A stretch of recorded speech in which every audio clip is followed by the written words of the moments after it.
Welcome back to CBS Saturday Morning. We're going to begin this half hour with the violent crackdown on anti-government protests in Iran. President Trump yesterday thanking the Iranian government for not following through on the executions of some 800 political prisoners.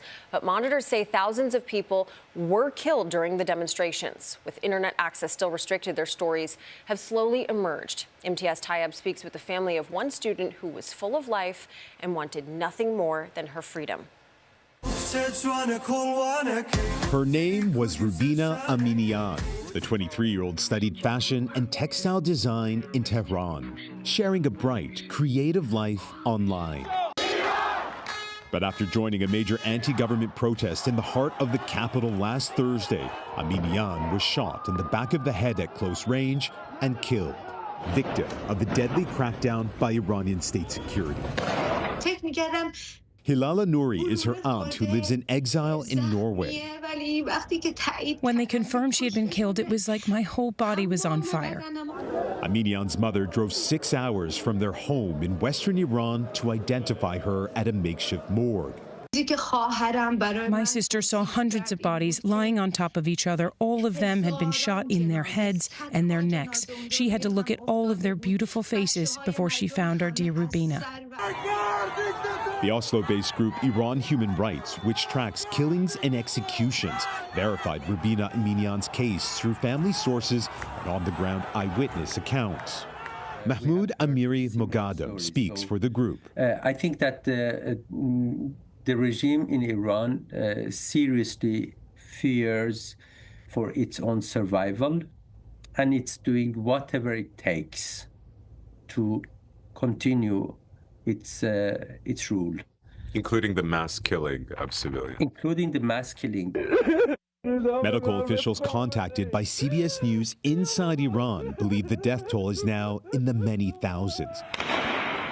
A crackdown far deadlier than any previous major uprising, like the 2009 Green Movement, the 2019 fuel protest, and 2022's Women Life Freedom demonstrations. Each had its trigger, and each was crushed with brutal force. But not like this. After more than a week of near total internet and telecommunications blackout, Iranian state TV broadcasts the funerals of security forces killed by, quote, rioters, and has also aired more than 100 confessions. It's a demonstration of brutality that is beyond imagination. It's trying to traumatize the whole society, maybe a whole generation, so that they don't stand up again. The regime's crackdown has been so brutal and so vast, few have dared to speak out. And for Rubina Aminian's family in Iran, they are now under house arrest, but say they cannot let her story go untold. I am here with a heart full of pain and with this tired body, but I am talking to you so that I don't allow our oppressor to become stronger or let the dictator become more powerful. What is your message to President Trump? We only want Supreme Leader Khamenei's blood. We don't want anything else. Now, MTS joins us now from our London newsroom. I mean, it was just heartbreaking to listen to Rubina's aunt talk about that experience of having to go and identify the body. But, you mentioned a couple of the protests in the past during your piece going back to 2009. What's different about this one? Well, Kelly, what's different here is the scale of the killing. The deaths are in the many, many thousands. Second, that the level of violence lands on top of an economy that is in free fall.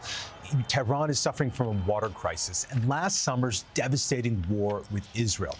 Now, the Iranian public believes that the state simply cannot provide the basics, stability, security, and a normal life. So what you get is a broken social contract and an isolated and weakened regime responding with the only thing they have left, and that is brutality.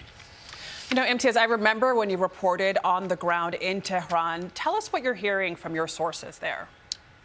Well, Adrian, as you can imagine, it's been incredibly difficult to talk to anybody inside Iran. But of the people we have been able to connect with, they describe a nation gripped with fear and in deep mourning.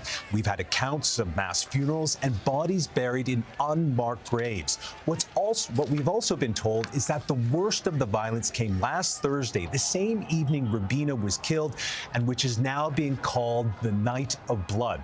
Right now, we're hearing that the streets are quiet. But at night, in the darkness, we're told chants still rise from the rooftops, and that chant is death